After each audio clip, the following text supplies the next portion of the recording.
of teams that win World Series up 2-0. Look at that. Somebody else looked it up already. Haha. I am not the only one.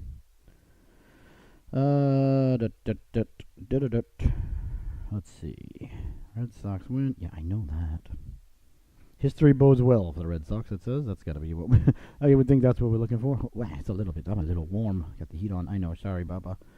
No, my poor baby. He's got really dry skin. Okay. In the entire history of the World Series, 43 of 54 teams to take a 2-0 lead have gone on to win. There's only been 54 World Series? Really? No. That can't be. That's impossible. In the entire history of the World Series, okay. The entire history of the World Series, 54 times a team has taken 2-0. Okay. I was going to say, didn't the Red Sox win the World Series in like 1918? Looking here, that's not what I wanted. All right, well, so if a team goes up 2-0, they win 54 out of 43. Here we go, my handy calculator. 54 divided by 43, and I never know which one you're supposed to divide by until I get the number, and I'm like, and it says 2.1. I'm like, oh, that's not right. Yep, 1.2, not right. So we want to do 43 divided by 54. I mean, I'm sure there's somebody who understands, and I know why. So yeah, 80% of the time. Wow, I was right off the top of my head. I read that last night before the game. So there's a 80% chance. So those people that like the things that say, percent chance of winning, that the Red Sox go on to win the World Series. We'll see. I don't know. I think. I guess. I mean, the stats. I mean, the history says that, but I'm not. Whatever. Dodgers win one game and it's 2-1. So off they go.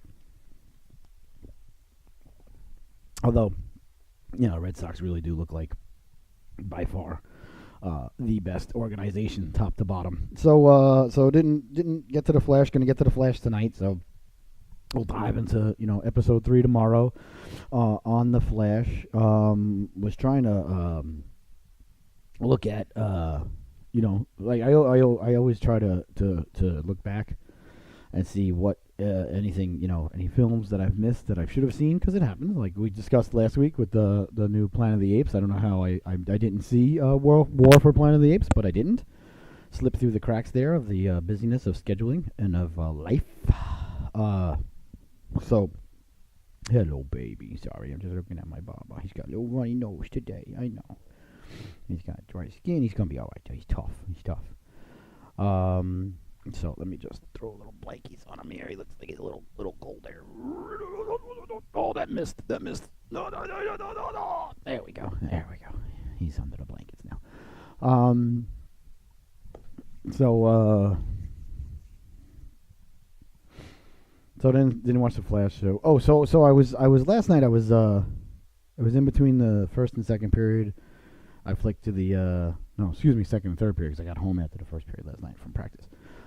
Flicked to the baseball game. It was in a commercial, so I was like, let me go to On Demand, just to see if there's anything there that I missed that we should be seeing that I haven't seen. I like to keep up on the movies, as you know. And there was one on there that I can't believe that I haven't seen yet, and that I was looking forward to, and I was borderline about going to the movies with it. I wasn't really too worried about its low, quote-unquote, Rotten Tomatoes score, because I think its first two got low Rotten Tomatoes scores, but I wanted to see it because I love the first two. So that's going to be on the agenda coming up too soon, this weekend, I think. Let's see here. Let me just look it up. The first two. Here we go. Okay. Oh, kids. Oh, kids. Let's see. And oh, come on, you're not getting the job done. Okay, that was that one. Where'd it go? I lost you. There we go. Okay, so that's the new one. The old one. Anyway, the new one got 59%, which I think that's about what the old one got. But I can't believe I haven't seen it. The new Halloween everybody's raving about. If I wasn't such a scaredy cat, I certainly would go see that. But as you know, not a big. Wow, the first one got 44%. See, that's wild. 69. I mean, I really don't. What did First Man get? Probably got like 99, but nobody goes to see it. 89. Not great. I love technology. Not as much as you see. But I still love technology. Okay, here we go. Hotel Transylvania 2. Oh, I just gave it away. I was trying to hold back on what it was. 55. Oh, wow. So it's been gradually going up. First one got 44. Second one got 55. And the newest one got 59. So I haven't seen the new Hotel Transylvania. I know they go on a cruise. I know I'm not giving away any things. Well, I can't give away a spoiler. I haven't seen the movie, so. I know that they go on a cruise. I know that they, go and, whatever. So, want to go see that. Haven't seen that one. So that's one that slipped through the cracks. So we're going to make sure we see that possibly this weekend, like I said. Love the first two. If you've got little ones, especially now, I guess it's the Halloween season. Not that I'm a fan of Halloween, but it's just both of the films are fantastic. The second one is absolutely hysterical. The second one is one of the rare children's comedies. I still call them cartoons, although I know they're not cartoons, and I don't mean to. I'm sure someone who's a computer artist designer is like, they're not cartoons. I make those things on the damn computer. Sorry. They look like cartoons. They just look a lot nicer. Probably a lot less painstaking to make, though, I imagine. You think they're easy? I'm sorry. I mean, no matter what you got to realize something, that every single sentence that comes out of your mouth these days, you're insulting somebody. So, the most assured way to failure is attempt to please everybody. So, just don't worry about it. That's my advice to you. I don't know why. It makes me laugh every time. It just sounds so cute. Just sounds like, remember when the squeegee in the windows in the beginning of The Matrix? It sounds like that, obviously. So yeah, but there wasn't much else on there, and I was trying to look forward to remaining movies that are left to come out in 2018, and there was really only two still left. I mean, we're pushing November now, so there's not oh boy, oh dear, oh golly, I pushed the wrong button. Movies 2018. I mean, so there's only 2 more months left, but usually the Christmas season, you got a lot. Yeah. So we talked about Creed. Gonna go see Creed. Looking for here we go. What's in here? 2018. Come on. Let's see what's left. Sorry, ladies and gentlemen, I'm just interested in these non-important things, I guess. But April to June. No, wow, a lot. Come on, roll. Oh, here we go. Are you kidding me? It ends in October. Oh no, there we go. Ends in December. Wow, good for you. Because I know Mystic Glass comes out in January, so that's not. All right, here we go. Where are we? Are we November here? What month are you? That's October. Okay. Anything left in October? Nope. And no.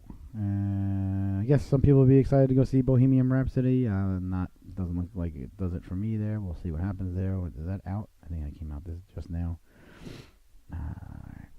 November. Nobody's Fool. Don't think so. Boy Erased. A Private War. What the heck? Private War. I don't think so. Bodied. No idea what that is. The Front Runner. Hold on. Hold. It's not telling me anything about. Hold on. Let me click on The Front Runner. Let's see here. American biographical drama. Jason Reitman. Who show that is. The Week. Politics went tabloid. No, it's just what he wrote. Okay, what is it? Yeah. Oh, it's about the front runner. It's about a politician. Oh, Wolverine. Okay, it's got Wolverine. It's got J.K. Simmons. It's got some decent actors. No, I'm not going to the movies to see it though. I can tell you that. Okay, so the front runner. Did I go all the way back to January? Please tell me I didn't. Oh, the fans at home, you guys deserve so much better. Deserve so much better. Okay, here we go. Front runner, not gonna see it. The Grinch looks terrible. Who's even in The Grinch? I don't even know. Anyway, looks terrible. The Girl in the Spider's Web. That's another movie. That they had. Excuse me, sorry about that. They had the. I had a rough morning. They had, I guess, the girl with the dragon tattoo and the girl on the spider web, and this is another trending, topic of Hollywood we've talked about before, where the women in these movies just aren't, as attractive as they used to be, and not gonna go see it. I watched that movie, I guess, because it's a little bit like, Along Came a Spider and Kiss the Girls. I like those movies. I know this isn't the same author, but if you're gonna give me, an average-looking female lead, I'm not interested. It's got to be, at least that. If it's not a great movie, Overlord, I have no idea what that's about. Let's see, directed by Billy Ray. Screenplay. Overlord. Is this like a? Oh, is this the one with? No. This is a horror movie. Oh, this is the one with J.J. Abrams. Okay, this is the one, the World War II horror movie, J.J. Abrams. Okay, I'm sure that one's going to do very well. That one's about the Nazi experiments led to zombies in World War II. Yeah, that'll do good. I'm not a horror film guy. I think I forgot to put sugar in that. I may watch that one, not on demand. Like, that's like an HBO one. I'm not paying for that. Don't even know what that says. Fantastic Beasts, for other people, not for me. Instant Family. I don't even have to look to see what that's at. Ralph Breaks the Internet. Okay. Ralph Breaks the Internet. I wasn't a huge fan of Wreck-It Ralph. It was good. It wasn't great, but Ralph Breaks the Internet, the kids will want to see that, so I'm sure that Ralph Breaks the Internet would be something. There's potential for me to go. Creed 2, we already talked about it. I have to go. I'm not left with a choice, so Creed 2, that's one I'm going to. Robin Hood, no.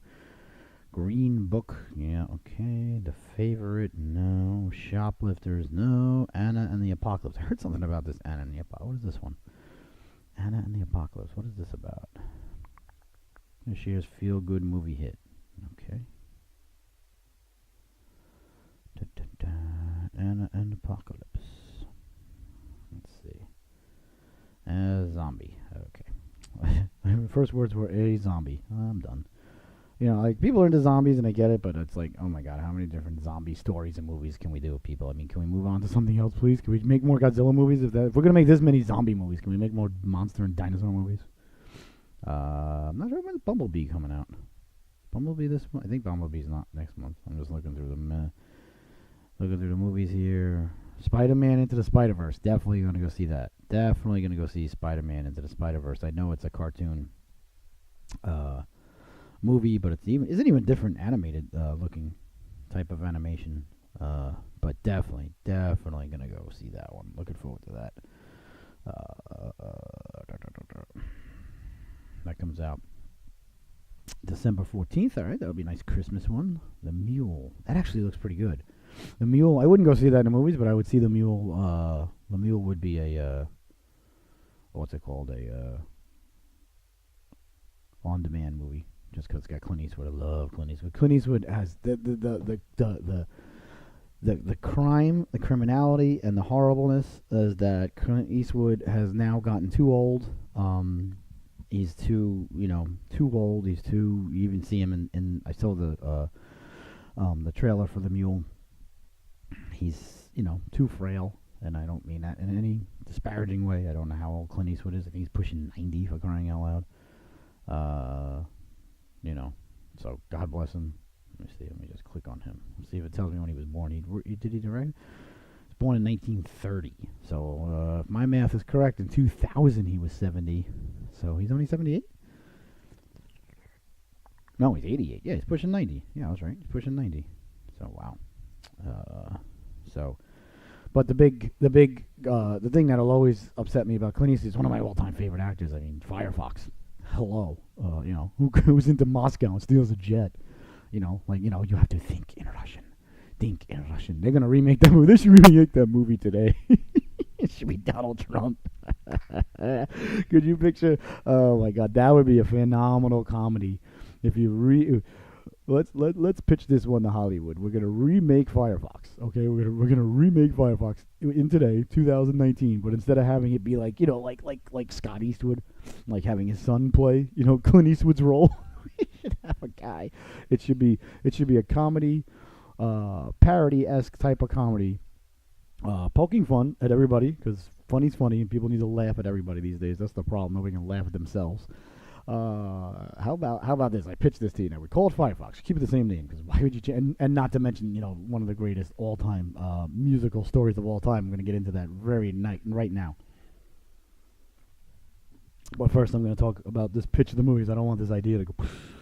So you guys remind me. I got to talk about a great musical story, but also tied to Firefox. Which we could have the band playing. It could be the closing songs to the credits.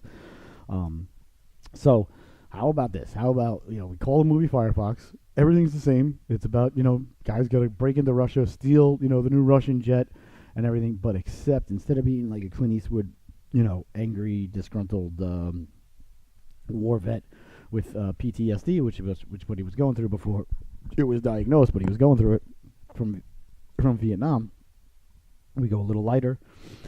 We make it a parody, complete comedy, not completely trying to just make poke fun. But oh my God, could you imagine if it was Firefox, but the guy stealing the plane was somebody it was Trump, as President Trump, but he signed himself to go steal the plane because he thinks that he can do it.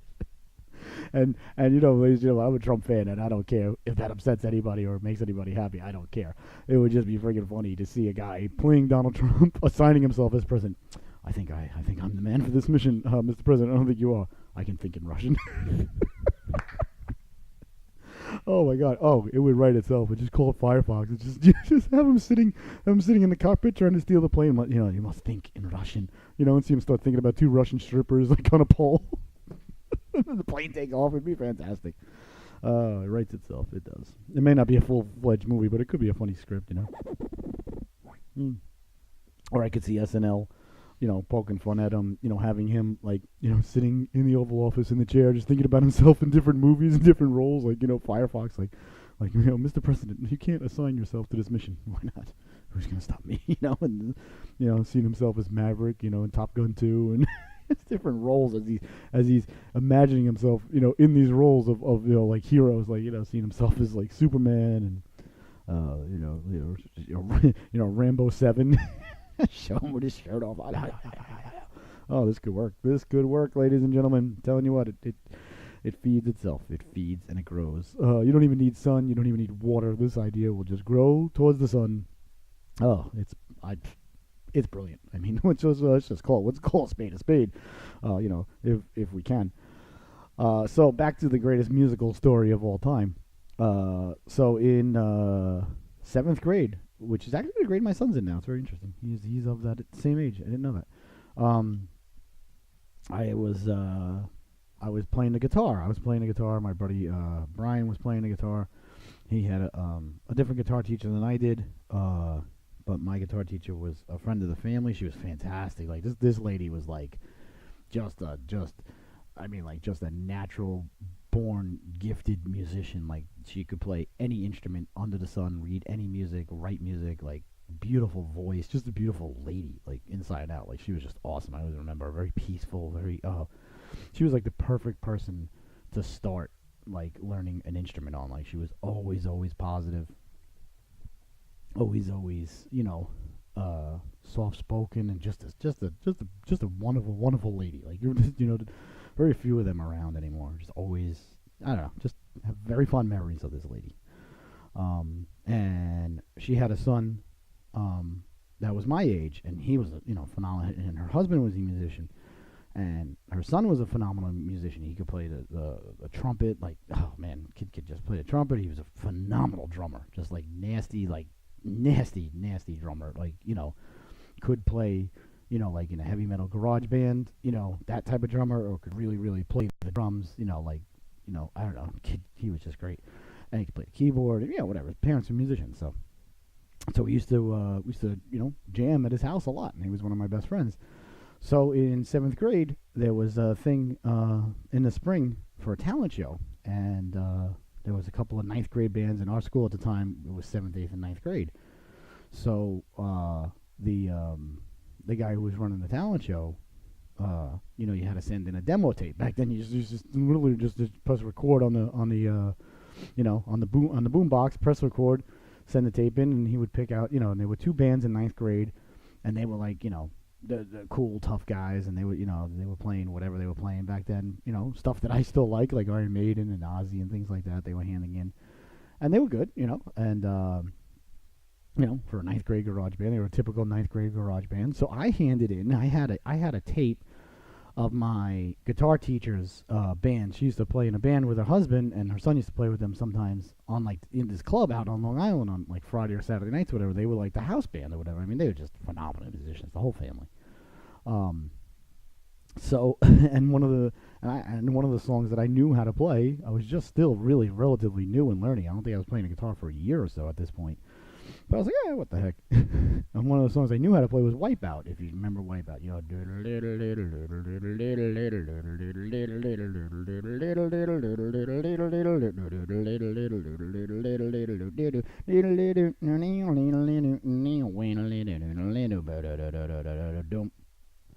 Right? You know what I'm talking about. So that song. So I hand in to Mr. Hawkins now. He was an English teacher, and I never even had Mr. Hawkins. So it wasn't like he knew me or anything. Like there was no sort of favoritism or nepotism because he didn't know me. I think he only taught. I actually never even had him. I think he only taught 8 and 9th grade. So he knew the boys in his class that were handing in the tapes of the bands.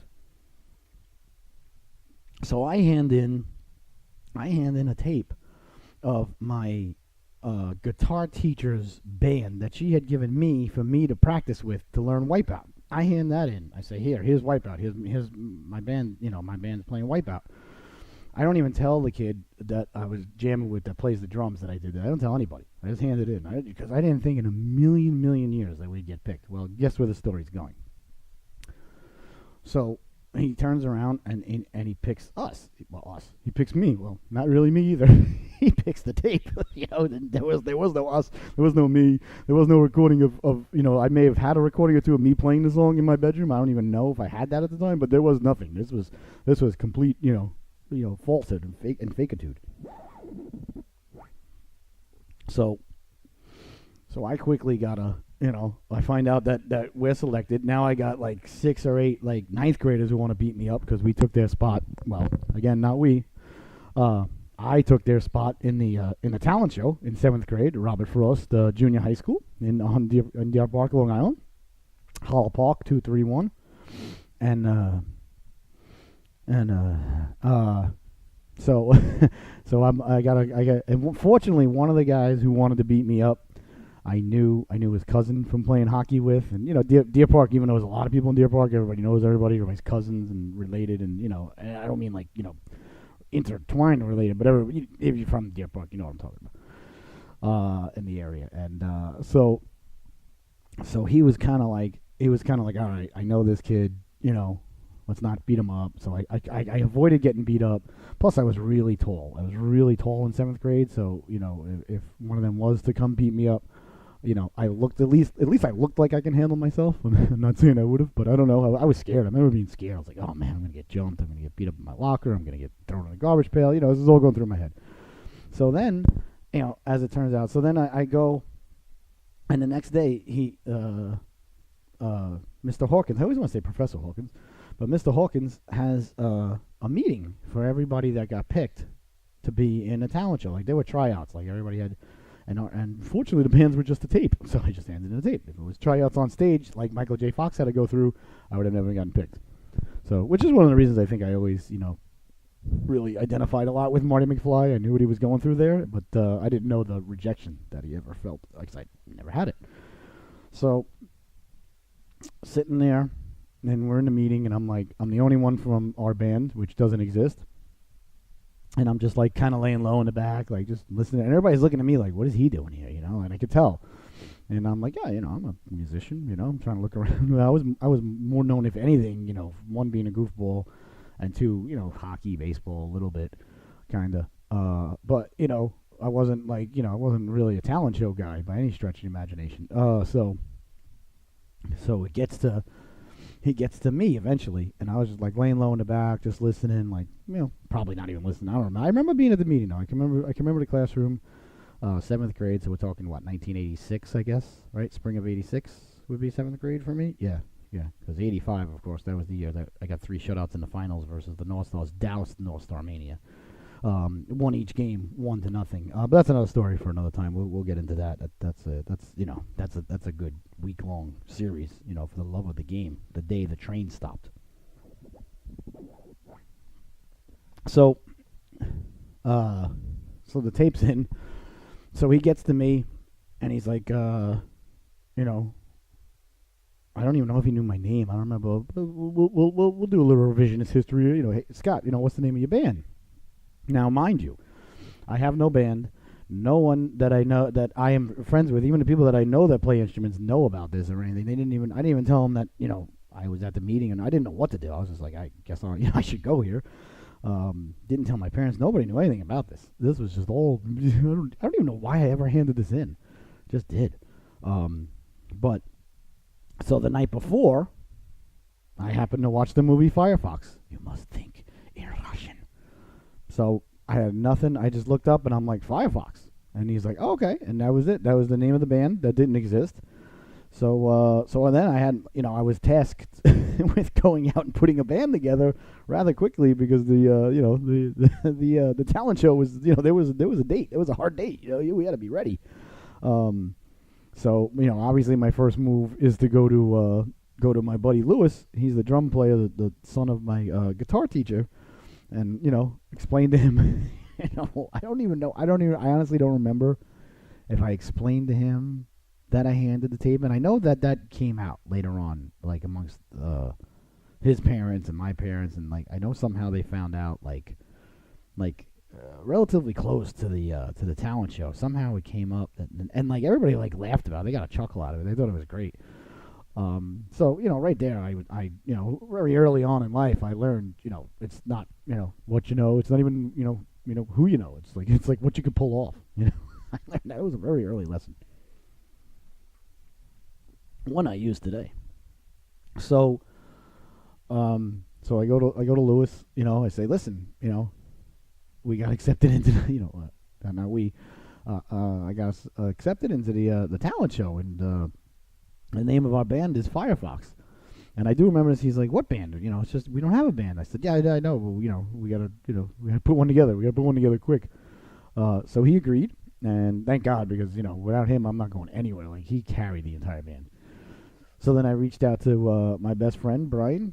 At the time, he was the other guy that played guitar with a different teacher. His teacher was younger and more of a rock teacher, so like he was like, Brian was like really like, he had like the fancy electric guitar.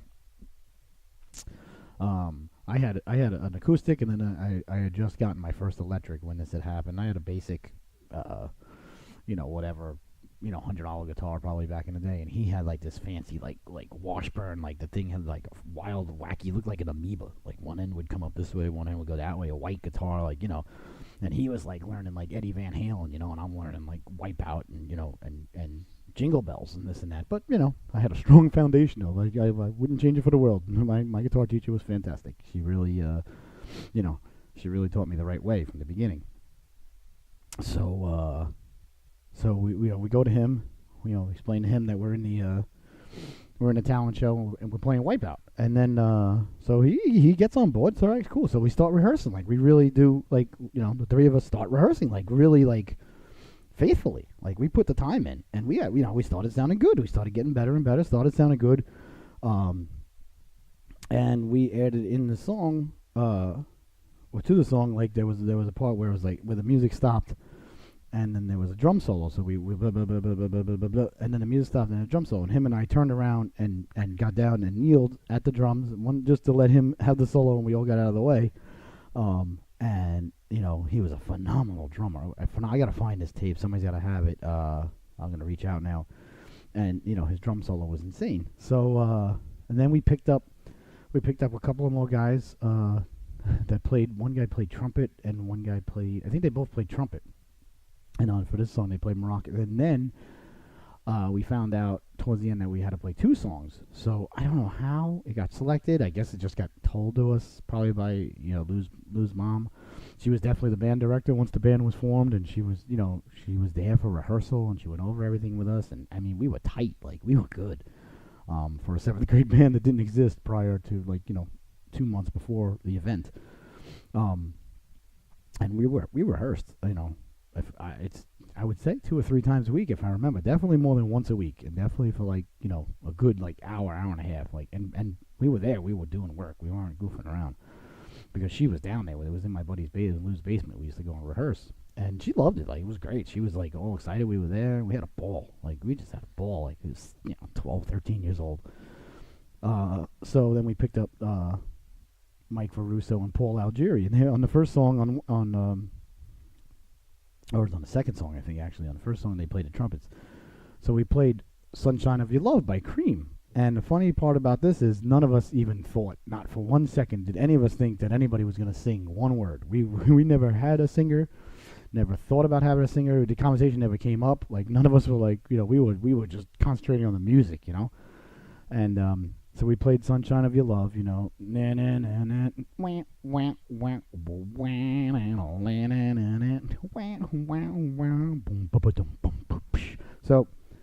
rehearse Sunshine of Your Love, play Sunshine of Your Love, whatever, blah, blah, blah.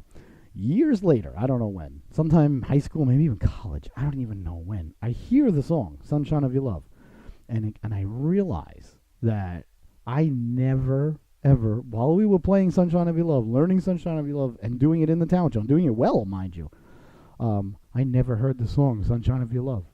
Mrs. Delpret, Lou's mom, never even played the song for us to hear. I never realized that she didn't, because that's how much of a musician she was. She played it, she knew it.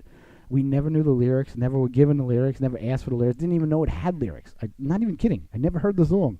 Didn't know it was, Eric Clapton, didn't know who Cream was, didn't know anything. It was just, this is the song you guys are playing, these are the notes, this is how you play it, whatever. And we just did it. There was no thinking, no anything involved. Learned Sunshine of Your Love. She probably gave it to us now looking back because it was kind of a basic song, it wasn't that much to it. We didn't have a bass player. There was no bass player. It was 2 guitar players, 1 drummer, and 2 trumpeters. Played Sunshine of Your Love. That went over pretty well. But the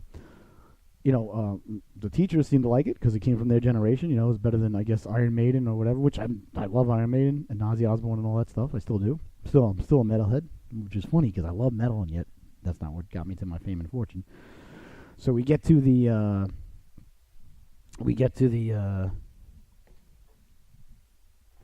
talent show, which was, I don't know exactly when it was. It was in the spring. I remember it was in the spring because I remember it was warm, and it wasn't warm because it was warm at the beginning of the year. It couldn't have been in the beginning. It was in the spring.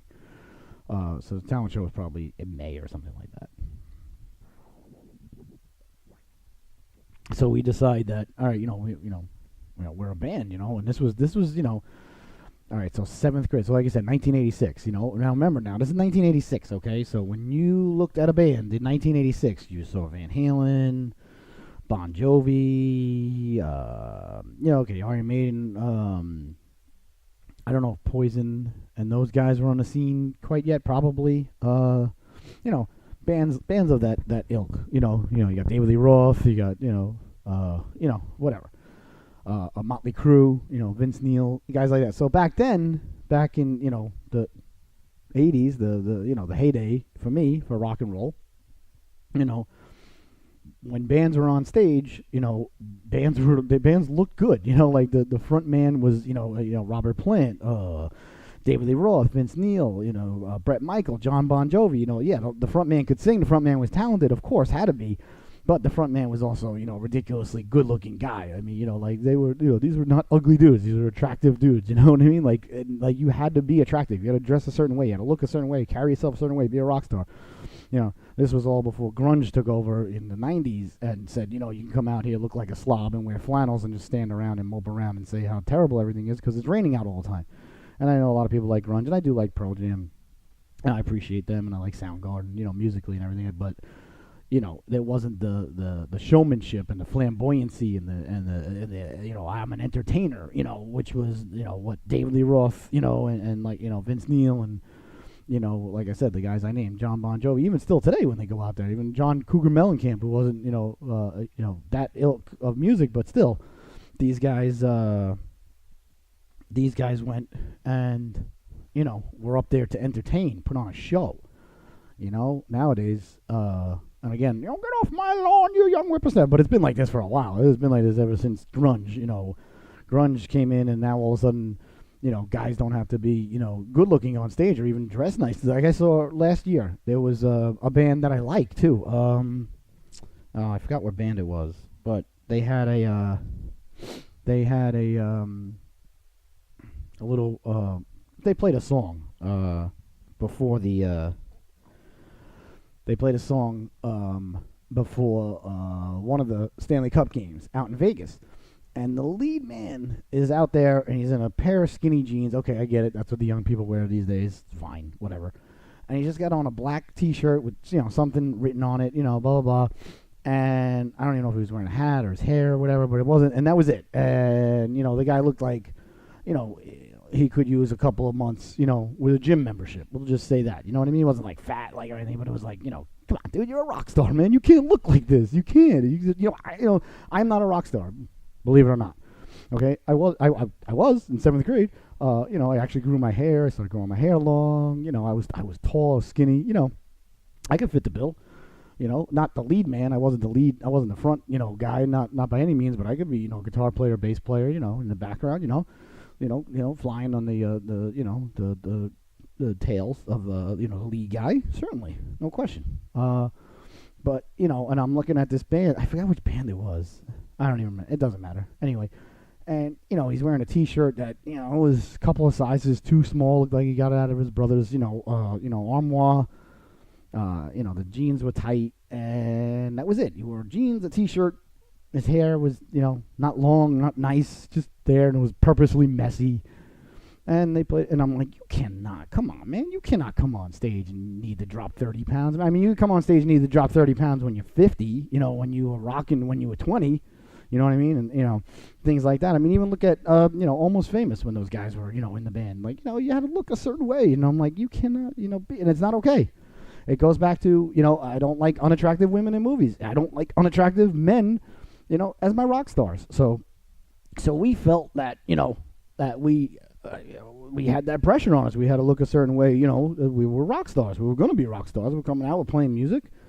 This is our chance. So we went to the mall, a couple of miles away. The old Garner Manor Mall, and they used to have in there, one of those old custom T-shirt shops. You can go in and get your T-shirts made. So we decided that our colors were going to be black and red, and so we got black T-shirts on them, and we got Firefox and a diagonal in red. It said Firefox, like the felt glued on. Like, it was like, you could, it was like, it was raised. You know what I mean? And it was cool, felt cool. It was like when it was new, it was nice. And it said Firefox right down there, and then on the back, we had our names. I had Scott, Brian, and Lou, with lightning bolts. It was like, it was phenomenal. We were like, pair of jeans, sneakers, boom. We had our outfits, man. We were good. Our hair was, poofed. I tried to grow as much of the mullet, as I could before the performance, of course, and went out there, and like I said, at that time, we know, what's expected of a rock star. We're not showing up, in a dirty T-shirt that doesn't fit, our hair all messed up, and, a pair of jeans that, no one should be wearing. But like I said, the jeans I can excuse because guys wear that nowadays, So we go out there, we play Sunshine of Your Love, get a nice little round, applause, no big deal. And we play Wipeout. Then we play Wipeout, and we get to the point of the drum solo, and then, we kneel, and Lou just plays this drum. And I think we did 3 sets. I think we did one for each grade or 4 sets. I don't know what it was, but by the last set, anyway, he plays the drum solo, and I mean, talk about nailing it. Oh my God.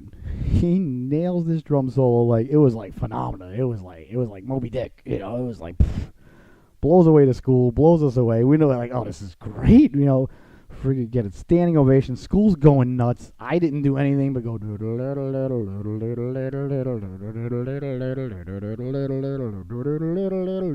Wipeout.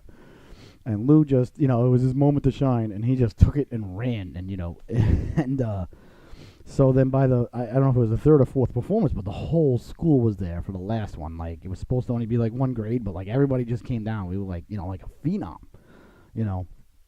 and Then the last one, like he did even extra from the other two or three. I forgot how many there were, and he just went just absolutely just unbelievable. One of the greatest drum solos ever recorded.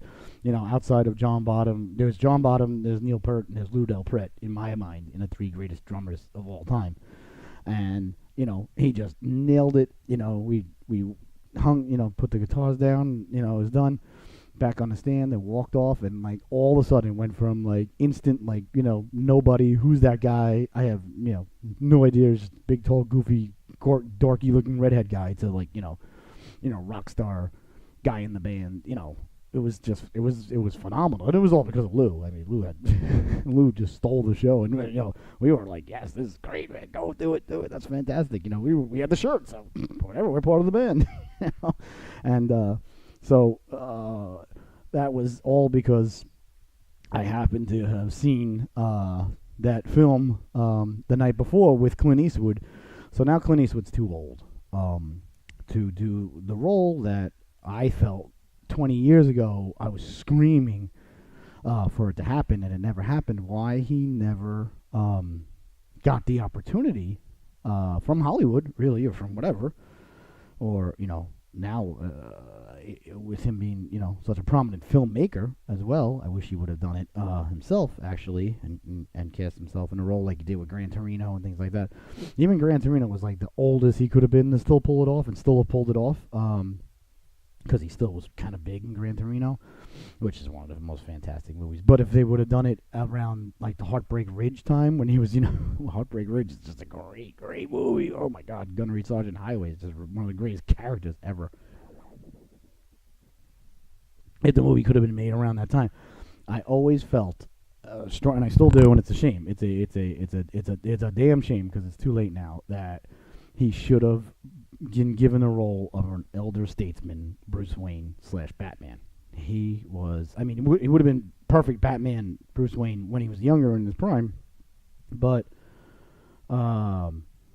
if especially like the Dark Knight, the graphic novel, which they did, which was never really a great story. It was okay, but they could have written a story, with an older, him, and an older Joker. Could have still been Jack Nicholson, but never came to pass. And now I see the humming attractions for the mule, and he just looks, he's pushing 90. What are you gonna do? But he's still, with it, still directing movies at 88 years old. God freaking bless him. It's awesome. He's still a good actor, great director, great writer of movies. Makes great films.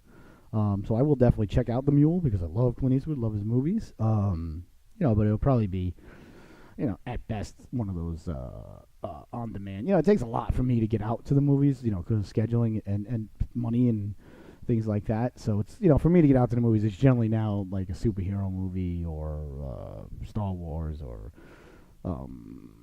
that's really pretty much it that drags me out to go to the movies these days. What's the last movies I've seen? We went to go see in the movies. We saw, obviously, Infinity Wars, Venom, Incredibles 2. So it's either got to be like a kids movie, which Incredibles 2 I was going first day no matter what myself, didn't matter, or Star Wars, or a superhero movie, DC or Marvel, or even something else like. Probably go check out the new Spawn. They're remaking that, although that'll probably be rated R, so I probably won't, because I don't like to watch superhero movies without my son. So, and Spawn and McFarlane are certainly, more towards the rated R end than like Logan or anything, that nature. Because I had no problem watching Logan with the kids. It was just violence, and as you know, if you're a fan of the show, I have no problem with the kids seeing violence on the screen. That doesn't bother me. Like I said, I make sure they watch Tom and Jerry. So, that's where Clint Eastwood, Firefox, the band, he should have been Batman. And now I like to see a Saturday night skit with President Trump, played by Alec Baldwin. And like I said, ladies and gentlemen, I know that, rips in the shreds. They actually, the purpose of the skits is to make him look bad.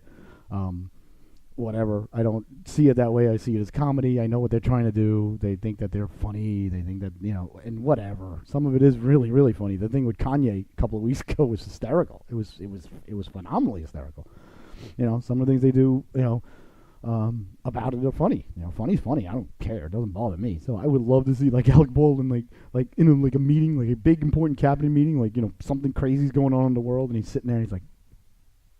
And he's just looking up, and he's just, and the bubble, comes up out of his head, and he sees himself, assigning himself the role of going to steal the Russian jet, just sitting in the Russian cockpit, and you must think in Russian. And he's like, okay, just, closes his eyes, and he's, there's two Russian, chicks pouring vodka in his mouth on a pole, as strippers, or talking to, to General Mathis, and Mathis be like, you can't, steal the plane. He's like, "God, dude." He's like, "Mad dog, I can think in Russian." You have to be able to think in Russian, Mr. President. Oh, I can think in Russian. And then, cut to him, in the cockpit, and, you must think in Russian. And be like, oh, think in Russian, think in Russian. And, but the thing is, how many people nowadays, have seen Firefox and would get the joke, but you know what, who cares? I'm all for jokes being for the people who do get them, and for whoever doesn't get them, then, that's on you. And then, like I said, the next scene, he can see himself as Maverick. Next scene, he can see himself as Rambo. Next scene, he can see himself as, I don't know, any, officer and a gentleman. just epic, male roles, throughout the 80s and 90s, and he just sees himself portrayed in those roles, because he's Donald Trump, because he's the president, and, and meanwhile, the whole cabinet's, freaking out that something important's going on in the world, and like World War III's erupting everywhere, and and he's just envisioning himself, like Iron Eagle, climb high like I told you. Which Iron Eagle, that's another movie that's funny, because I don't know why I'm on airplanes today. I mentioned Top Gun, Firefox, Iron Eagle. I don't know, I know why I'm on airplanes probably. He has to wait for the plane to land, sitting there with the pit, run out of the pit with the chains, lock it to the plane, run back into the pit. That's what I did. 16 hours a day. Then I rode a camel in Egypt. So, oh yeah, we were in the car the other day, and on my my YouTube music app, Queen's One Vision came on. I love that song, even though the lyrics I completely disagree with, but I've also gotten to the point where, I get past lyrics and things like that too nowadays. I used to not be able to deal with actors I didn't like and actresses and things that people used to say. I used to be like, I can't watch this anymore, or lyrics and this and that. But you know what? I've gotten past it because I am completely at peace with myself, and I know, I'm much more sure of myself than I was, but when these things used to bother me, I guess. I never felt insecure then, but I just was like, I gotta keep it away, and now it's just like, it doesn't mean anything to me, it can't hurt me, it can't penetrate my beliefs anyway, so I might as well just enjoy the music, because it's a great song. So I'm driving with Lukey. I think we were driving to his game the other day. I'm not sure, well, probably not, because it was just the two of us in the car. Anyway, we were driving, me and him in the car. It was something for hockey, though. Maybe it was probably practice, because Michelle wasn't with us, because if we were going to game, she would be with us. So, driving Lukey to practice, and One Vision comes on by Queen, which is, love that song, phenomenal song, get you fired up. That's when, remember when bands used to write songs just for movies? It'd be a song just for the movie, it wouldn't be on, sometimes they would appear on an album, but usually not. Usually it would just be like, hey, can you guys write, Footloose, One Vision, Flash, by Queen. Who could forget the Neutron Dance? And why would you want to forget the Neutron Dance? The Pointer Sisters. Yeah, you can go on and on and on. The Mannequin song. Whoever remembers Mannequin. Kim Cattrall, early Kim Cattrall. I think that was after Police Academy, but of course before Sex and the City. Weekend at Bernie's had its own song. I mentioned the movie before with the guy who was the good. He was the good actor. That was he's always a prick in every movie he was in. Everybody Wants to Rule the World is the name of the song. But what was the name of the movie? Real Genius. Everybody wants to rule the world. That was these Breakfast Club had its own song. So you see where I'm going. You could make an album of songs made for movies, just made for movies, into an album, best of songs just made for movies. That would be the title of the album if I would make it. I'd make it on A side and B side. Chicago wrote a song for Karate Kid 2. Bryan Adams, Robin Hood. Yeah, the list is. But that's a lost art. Now they'll have a song, but it'll be part of somebody's. It'll be part of somebody's album, or they'll have a song where it's just played in the credits, kind of like at the end of Venom. There was an Eminem song about Venom. It was terrible. It was awful, and I like Eminem. Even though he's another one. He makes me laugh. These guys make me laugh. They're rebels. They're tough. They're against the system. They Rage Against the Machine. Another band. I love Rage Against the Machine. Fantastic band. Rage Against the Machine. Against the system. Rage Against the system. Then you get the guy who comes along and is trying to debunk the system, get rid of the system, and you're against him. Anyway, I digress. I still love the music. Still love the bands they make. But they make me laugh. But the art of writing a song, from a band just about the movie, just for the movie, and just be on the movie soundtrack, it's gone. It's a lost art. It's sad because you get some really, really good songs. So anyway, One Vision comes on, and I'm like, oh, Lukey. I'm like, oh my God. I'm like, you've never seen Iron Eagle. So, first thing he pops up, he's like, Iron Eagle. So I was like, oh, it's such a good movie. It's such a good movie, this and that. And he's like, is it about America? I said, oh, yeah, it's about America. He goes, I figured that, Iron Eagle, and I figured that's why you wanted me to watch it. I said, oh, you're going to see that? He goes, yeah, I realized that at this point, too. So I'll let you know, when him and the boy and I watch Iron Eagle, it's high on my list of things to do. I definitely feel shame as a parent that he hasn't seen it yet. That's a big, because there is a box of movies that, I feel as a father that my son needs to see. Victory, the all-time greatest sports movie, and very few people even know of it. And whenever they do lists of greatest sports movies or talk about greatest sports movies or sports movies are discussed, there's always, Field of Dreams. People like to say Miracle. Miracle I love, but wasn't a great movie. I love the story, but never thought it was a good movie. The Natural always comes up. Rocky, of course, comes up. I don't know. You see the same movies and people, Bull Durham and, yada yada. And never on anyone's list ever is Victory. And I don't care what anybody says. I don't care what anybody thinks. I don't care anybody's point of view. Well, on anything, but especially on this. Victory with Sylvester Stallone, Michael Caine, Pele, Max von something, the guy who plays the German major. He's a very famous actor, but he was German, looks German, big, tall, skinny guy with a mustache, acts German, looks German, just exudes, Germania comes out of him. Great actor, though, from the 70s and 80s.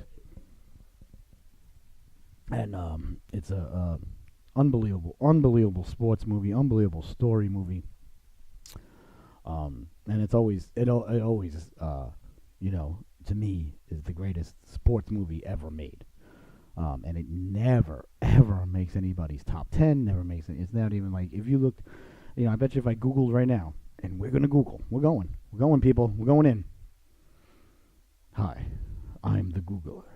You're going to want to go to www. Alright, hold on. Let's see here.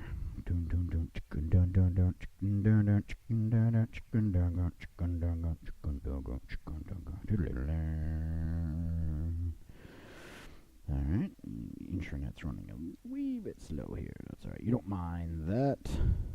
Hold 1 second. We're getting there. Darn you. Okay, here we go. Coming up on it now. Coming up.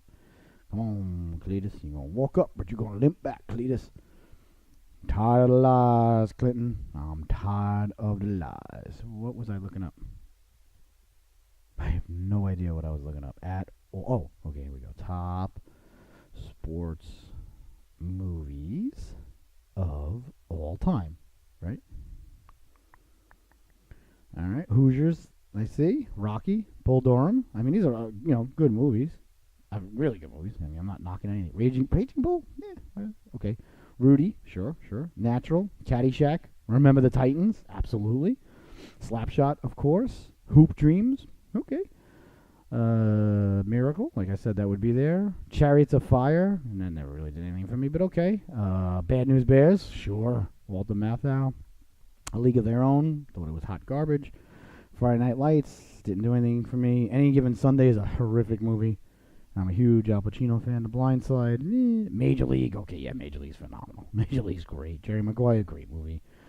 The Sandlot, great movie. Tin Cup, $1 Million Baby, When We Were Kings, I never saw it. The Wrestler, never saw it. White Men Can't Jump, great movie. North Dallas 40, great movie. Seabiscuit, no. Seabiscuit was not a good movie.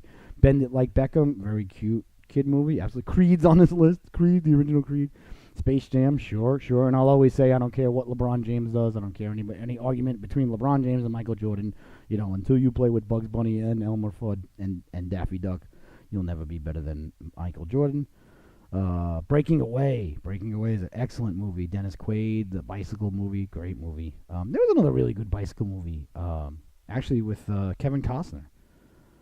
I want to say American Flyer, but that was a good movie. It was about bicycle racing. Rocky Balboa's on this list. The Hustler. Hustler's not bad.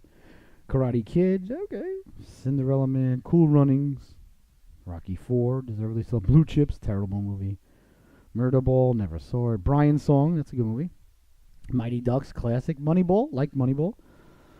Happy Gilmore, excellent movie, of course. Invincible, Invincible was okay. Coach Carter, love Coach Carter, great movie. The Rookie, cute. Dodgeball, yep, classic, funny movie. He Got Game. He Got Game was actually pretty good. I like that movie. There are movies on here you got it, and nowhere on this list. Like I said, I didn't think it would be there. I knew it wouldn't be there. So if you haven't seen Victory, I think it came out in 1980, if I'm not mistaken, maybe 81, 82. It was definitely early 80s. Let's see. Like I said, Sylvester Stallone, Michael Caine, and Pele. I mean, what else you need to know? Obviously about soccer. No spoilers ever. Here. Yeah, like you type in Victory and you don't even get anything about the movie. Like you get Victory motorcycles, Victory this, Victory that. Okay, let's see, Victory. Then if I bet you IMBG, IMDb. I always say BG, like the Bee Gees. 1981. Okay, so Victory came out in 1981. So it was right after Rocky 2, because Rocky 2 came out 1979. Right? Rocky was 76. Yeah, this is the golden age of movies right here. Rocky was 76. I believe The Godfather was 74, 75. Godfather came out, or 74, 76. Godfather came out, they had to be 2 years apart. They couldn't make them. I apologize. Godfather came out in 72. So Godfather was 72. Godfather 2 was 74. Rocky was 76. Star Wars was 77. Rocky 2 was 79. The Empire Strikes Back was 80. I'm not going to throw Victory in with those movies, but love Victory. Empire Strikes Back was 80. Raiders of the Lost Ark, if I'm not mistaken, was 82. Raiders of the Lost Ark was before Return of the Jedi. Raiders of the Lost Ark, 1981. Okay, so you got Empire Strikes Back. So you got Star Wars 77, Empire Strikes Back 80, Raiders of the Lost Ark 81. Are you kidding me? From 1972, I defy you to give me a better lineup of movies than The Godfather, Godfather 2, Rocky 2, Raiders of the Lost Ark, Star Wars, and Empire Strikes Back within, and then if you wanted to even extend it to, 72, no, you couldn't go to 83 because that would be beyond 10 years. If you went 72 to 82, I think Stripes would fall into 82. Caddyshack, I think Stripes was 81 if I'm not mistaken. Stripes was 81. Caddyshack is, I think, 78 or 79. So, in my opinion, the greatest decade, starting with The Godfather. I mean, you can even go just from 72 to 81. 72, 73, 74, 75, 76, 77, 78, 79, 80, 81. So those 10 years right there, 72 to 81. I defy you to find a better lineup than The Godfather, Godfather 2. And I'm sure I'm missing phenomenal movies here, too. But Rocky 2, Star Wars, Empire Strikes Back, Raiders of the Lost Ark, right there. That's 7 right there that are all ridiculously iconic films. All time great films right there. 7 I'm sure I can come up with 3 more, to make it a 10 there easily.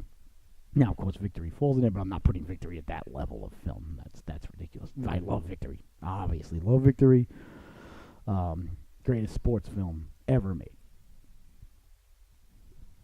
So, obviously, this is supposed to be a sports talk show, but we got off on a little bit of a tangent today, but today's a little bit different, special of a day.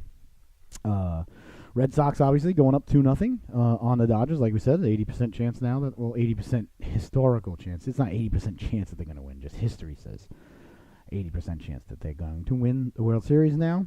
Okay, people like these percentages. Like, do you ever, like everybody, you guys, I'm sure, you play fantasy football. 90% of people who watch football play fantasy football.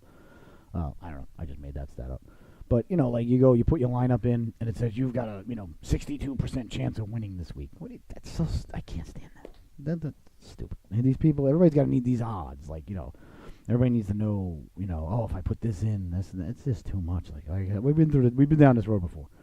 We're trying to perfect ourselves. We're trying to become one with these machines. That's what's happening. I'm telling you. Call me crazy, but I see a novel coming out about that. So that's that in that world. Hockey. Islanders crapped the bed last night. Maple Leafs look good on the road in Winnipeg, and I think the Lightning beat the Avalanche 1-0. Did I see that correctly before? I wanted to stay up for that game, but I couldn't. Yeah, 1-0. Lightning beat the Avalanche. That's an amazing game right there. And Avalanche have been on fire. The Lightning is no joke. So Maple Leafs still in first place with 14, but they played 10 games. Lightning got 13. Montreal and Boston at 12. That division's tough. Sabres are doing good though. Sabres got 10 points in 9 games. That's good for them. Hurricanes, I believe the Hurricanes play the Sharks tonight, don't they? They do. That's a good game. That's a really good game. The Sharks at the Hurricanes. Keep an eye on that one tonight, boys and girls. Sharks at the Hurricanes tonight, 7:30. So I'm going to have to make sure that, we don't have much going on tonight. So I've got to make sure that we have press play on Flash by 6:30. And good job by the Hurricanes starting it at 7:30 instead of 7 o'clock. I so much prefer the weekday games start at 7:30. I wonder if it's starting at 7:30. I bet you it's on national TV tonight. That's probably why. So they're playing the Sharks. Sharks are obviously a very good team from the West, so hopefully we'll see what our Canes can do there. But the Canes are in first place with 11 points. Penguins and Capitals behind them with 10, but Penguins have played 2 less games, so, Devils cooled off a little. They started off 4-0, now they're 4-2, but they're still looking good. The rest of the division is puttering away, I'd say. Blue Jackets are 500, Flyers are a game under 500, Islanders a game under 500, and the Rangers 2 games under 500, so once you get below the Devils, it kind of gets pretty mediocre there. But thoroughly impressed thus far with the Canadians and the Sabres, got to say that. And out in the West, the Avalanche lost last night, but they're 6-2. Predators are on fire at 7-2. The Jets are a really good team, 6-3. Hawks are looking good at 5-2, and the Wild are off to a good start at 4-2. The Blues are looking very disappointing at 2-3. 2-3-3. They don't have a good coach, though. That's their main problem. Vancouver off to a nice start, 6-4. Sharks 5-3, Ducks 5-4, Flames 5-4. Everybody else is kind of in the middle of the road there, and the Kings are struggling at 2-6. Coyotes are actually, I think the Coyotes started off 0-4, now they're 3-5. So that's a good turnaround. Let's see, the Coyotes. I always keep an eye on the Coyotes because my son's a Coyote fan. Nobody knows why, but God bless him. Yeah, they started off 0-2 without scoring a goal, and they were 1-2, and they were 1-3, and they were 1-4, and then they've won 2-4, and they lost, and they won. Okay, so they've won 2. They've won 3. No, they've won 2. They've won 2 out of the last 3. Like I said, they're hot. They've won 2 out of their last 3. What do they got coming up? I don't know why we're looking at the Coyotes, because nobody cares about the Coyotes. Except for my son, so therefore I care. So therefore you're forced to care. Oh, they play tonight. They're home against the Canucks, and the Canucks played last night. So, oh, Nelly. I have to look at the line there, even though I said I'm not going to be picking. Oh, that's something we got to talk about. I don't know what to tell you people. I've gone ice cold. You want to make money? Watch the show, write down what I tell you to lock up for the night, and take the opposite. I don't know what to tell you. I've gone ice cold. Oh, there's an NFL game tonight. Whoa. That's actually a good game. I would not pick this game, though, I got to tell you, because these two teams are NFL. I'm sure. I'm sure. Houston's home. I'm 99%. Yeah, they are. Whoa. That's a lot of points. Houston's given 7.5. Oh, tomorrow, special guest on the show, good friend of the show, good friend of the family, Mr. Lou Piazza. He's part of the Bills Mafia. He's actually one of the founding members of the Bills Mafia. I don't know if he founded it, but he was saying Bills Mafia a long time before anybody was saying Mafia anything. And another thing, people, don't call yourself, whatever Mafia. Okay, it's the Bills thing. It's awesome. The Bills came up with it. Their fans are, very unique. I don't know if you've been to the town of Buffalo. I've been there numerous times myself. Buffalo's a great town. I love Buffalo. It's cold, and there's nothing to do there but beer, football, and hockey. I mean, that's basically it. But it's no offense, it's not the most aesthetically pleasing town. Not the most aesthetically pleasing people to walk around the town. But I mean, that's all they have. But they're great people. They love the party. They love the Bills, and they love the Sabres. I mean, my kind of town. I would thrive in Buffalo. I would have no problem. I'd fit in Buffalo very, very well, except for I couldn't handle the wind and the cold and the. I actually got a good buddy. Actually, this is funny. Talk about the circle of the show. It's the circle of the show. The circle of the show. You guys remember the aforementioned Firefox story, I'm sure. I mean, you guys are probably, scrounging through YouTube to see if there's any videos from the 1986 epic performance by Lou Del Pret and the rest of the boys. The aforementioned other guitar player who had the Washburn guitar, like the Amoeba, Brian, he lives in Buffalo now, so there you go. Forgot about that. But yeah, my kind of town, my kind of people, just not my kind of weather. I couldn't hack it. I'm not going to lie. Couldn't hack the wind. Buffalo's windy. Whew. And those lake effect storms that they get, no. God bless you people. Got nothing but love for you. But no. So, wow, Miami's getting 7.5 tonight on the planet Houston. That's a lot. I know Brockmeyer's starting. I know Houston's won 4 in a row. I know these things. They're facts. They're not arguable. NFL scores. Hold on a second. I know Houston's won 4 in a row. I know Miami lost last week to Detroit at home. Miami's one of those teams, though. You never know what you're going to get. And I was looking at this game, knowing that it was the game tonight. I mean, Miami's still 4-3. Houston's 4-3. Houston's won 4 in a row. I mean, they have, and I keep saying I don't think Houston's a good team. They just keep winning. Let's see. They Nickelodeon. Okay, they lost opening day to the Patriots. Then they lost to the Titans, and then they lost to the Giants. They lost to the Giants at home. That's who the Giants have beaten. Really? Okay, did not know that. Okay, then they beat the Colts in overtime. They struggled, but they won. They beat the Cowboys in overtime, struggled but won. Beat the Bills on that game. That was when Allen went out. We think the Bills were going to win that game, and they looked good against the Jaguars last week. So, I mean, I don't know. I'm not sold on this team, but every time I tell you that this team's not that good, they turn around and prove me wrong. But I don't think that. The Dolphins are the Dolphins. They're one of those teams you don't know what you're going to get. Really shouldn't gamble on them in any way, shape, or form. But I'll tell you right now, ladies and gentlemen. But the thing is, too, I'm not rooting for the Dolphins. I'm rooting for Houston tonight because the Dolphins are in our division. And, my cousin, huge Dolphins fan. Dolphins suck, dude. But they don't. They actually don't suck this year. But the thing, too, about the Dolphins, and this bothers me a lot, that they took the helmet off of their mammal. I don't know why they ever took the helmet off. I really don't.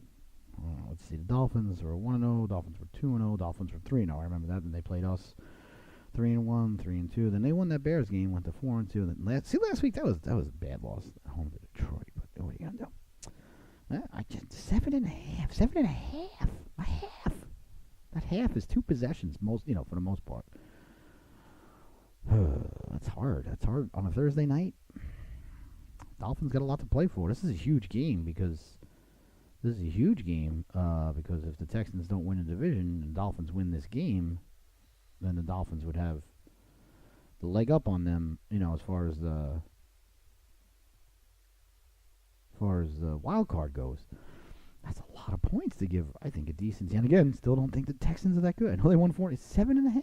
It's 7. Yeah, that's 2. Yeah, that's it. Lock it down, ladies and gentlemen. Sorry, cuz. I apologize. So lock it down. I'm taking the Dolphins tonight, plus 7.5. Write it down, read it. So there you go. Look forward to a Texan blowout tonight. That's just too many points to give the Dolphins. I've been on fire with football, though, lately. Maybe I should just stick to football. But football doesn't play every night, and I got to give you a lock of the night. You could see the quagmire I'm in here, people. So tomorrow, special guest on the show. He's going to be our Bills consultant. He's a huge Bills fan. Like I said, original card-carrying member of Bills Mafia. And like I said, people, don't call yourself Mafia, okay? Don't say Saints Mafia. And I'm not picking on the Saints. I got a good friend of mine who's going to be on the show, too, coming up soon as a Saints consultant. Seahawk Mafia, Patriot Mafia, whatever. No, there's no other Mafia. It's the Bills Mafia. They came up with it.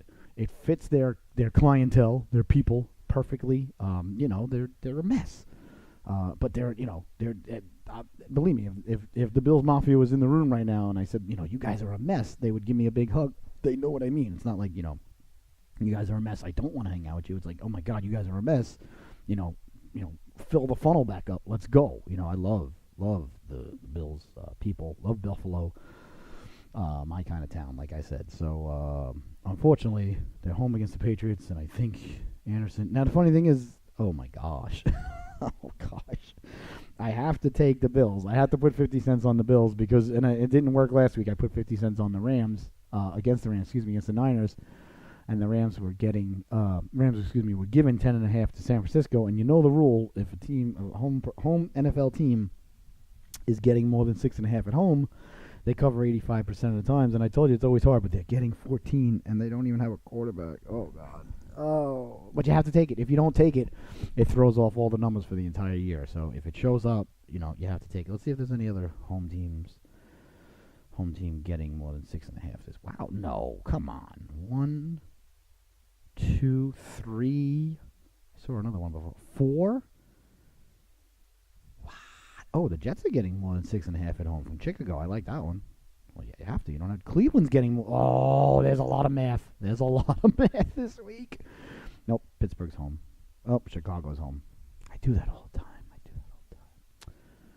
I get overexcited. All right, hold on a second here. All right, let's see.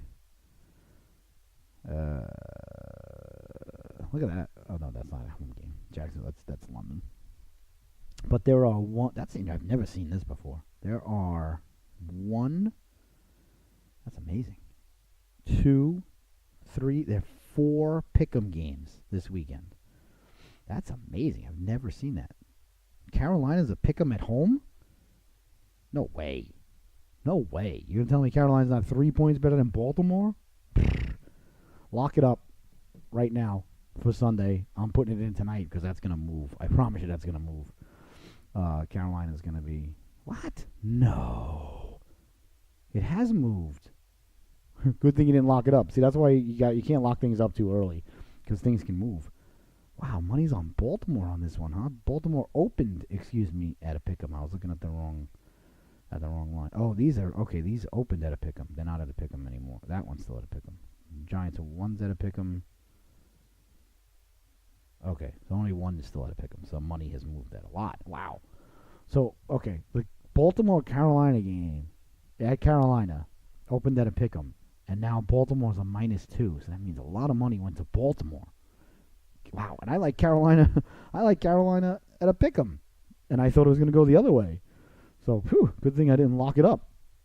But I'll tell you right now, give me Carolina -2 on Sunday. That's my lock for this weekend. Write it down. No question. What else is going on this weekend? Wow, the Rams are giving 10 to Green Bay. When's the last time you saw Aaron Rodgers get double digits? Interesting.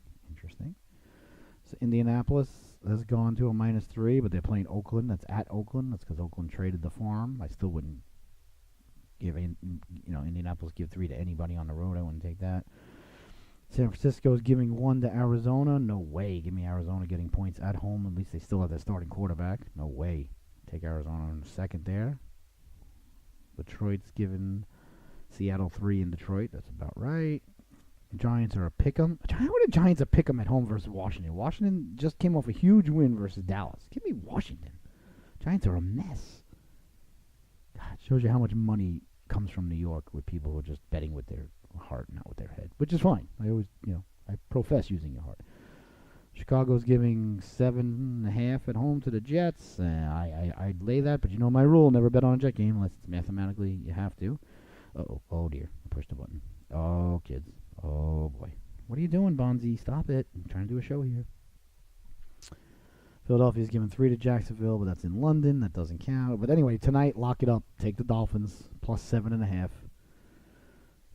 Just looking real quick here. Pittsburgh's giving 8 to Cleveland. I wouldn't touch that with a 10-foot pole. Kansas City's giving 10 to Denver. Only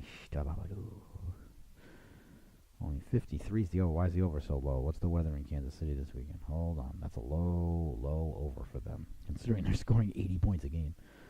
I bet you the weather's terrible. Kansas City weather. Let's check it out. Check it out. Nope, it's not terrible at all. 62 degrees and sunny. I'll tell you what, when you listen to this show, I mean, how many times am I wrong about things? Never, ever. All right, let's back it up. Okay, so anyway, tonight I'm going to take the Dolphins, plus 7.5. Thank you so much for tuning in today. Today was really a special, tough day to get through, but we got it. I just want to say to everybody, make sure you're doing what you were made to do, ladies and gentlemen, every single day if you can. I know it's easier said than done, and I know you actually need a lot of support behind you. Trust me, I know, to be able to do these such things. What do you got there? What is that? That looks very sharp. That's a nail. You cannot play with a nail. You crazy cat. You're a crazy cat. Actually, that's funny. We got this guy a year ago tomorrow, actually. Yep. So we acquired this young man right here. Top cat. So anyway, I want to thank you so much for tuning in. Tomorrow, Lou Piazza is going to be on the show, member of Bill's Mafia, card-carrying member. And I'm trying to actually keep him up these days. He's very down about the Bills, and I understand. But I still think they're another team in good shape, like the Giants. Well, I think the Giants are in better shape because they got Saquon Barkley and going to get a franchise quarterback. But the Bills, I like Josh Allen. I like what I saw from him. We'll talk to Lou tomorrow more about that. Get a little Bills insight going into the show there. You don't really get that on many shows. And it's funny because they're playing the Patriots this week. And I'm not going to rub it in too much. There's nothing to rub in yet. We haven't played. Except for the scheduling. But he knows that, Monday night could be a long night. It sucks because, a Monday night home dog is usually dangerous, but this dog is not. No offense, Lou, Rio, as I like to call him. And thank you so much for tuning in. Football game tonight. A couple of big, I didn't even look. Oh, the big hockey game tonight, in my perspective, going to have both eyes on it. Laser focused. Carolina versus San Jose, right here in Raleigh, so that should be a good one. I think see what if Carolina can keep things rolling, keep atop of the Patrick division, and keep storming towards the playoffs, because Mr. Dundon, the people of the Triangle, want to grow playoff beards. We want to be hairy, and we want to go. So get the job done out there, Carolina, tonight. All right, I want to thank you so much for tuning in. You're always welcome on Glenda. Glenda is the place to be, and, you guys are awesome. If not for you guys, there's no show. And remember, if you're on this side of Glenda, it's gravy. You're on the other side of Glenda. What are you doing? It's sauce, and it's all good. Love you guys very much. You guys are all awesome, and just make sure you do what you were made to do, especially today. And to all my brothers and sisters in the 11729, just give each other a hug today, and love you guys, and love Glenda, and everybody have a good day, okay? Land that I love, stand beside her and guide her through the night with a light from above, from the mountain to the prairie, to the oceans white with foam. God bless America, my home, sweet home. God bless America, land that I love. Stand beside her and guide her through the night with a light from above. From the mountain